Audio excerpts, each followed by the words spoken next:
Pergi jumpa orang, explain panjang-panjang tapi kita tak dapat close pun. Kita jumpa banyak orang ni tapi kita tak close. Ada 3 sebab. Nombor 1 adalah kita cakap banyak sangat. So bila kita jumpa orang, kita cakap banyak sangat, orang tu tak dapat pun nak bagi tahu dia orang masalah, dia orang apa. And dia orang tak dapat rasa didengar. So solution dia, kita bagi dia orang cakap lebih. Kita tanya lebih banyak soalan. So bila dia orang tanya lebih soalan, barulah kita tahu apa yang masalah dia orang dan macam mana kita nak selesaikan dia dengan produk-produk atau servis kita.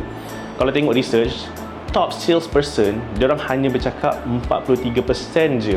Okay, nombor 2 adalah kita terlalu bagi banyak sangat benda secara percuma. Kita terlalu banyak sangat buat effort tapi kita tak close. Macam contoh, kita bagi summary, kita entertain diorang sini sana, ikut sini sana, tapi in the end tak dapat apa pun. In the end, orang tu beli ataupun subscribe ataupun ambil servis daripada orang lain sebab orang lain tu tahu close.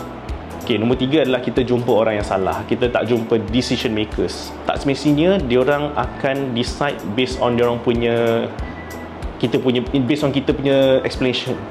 In the end, diorang akan cakap, diorang akan minta pendapat daripada orang-orang bawahan diorang, daripada secretary ke, admin ke, ataupun front desk. Korang kena baik dengan semua orang lah basically. So itu je tips untuk 3 hari ni, kesilapan orang selalu buat, especially beginner salesperson.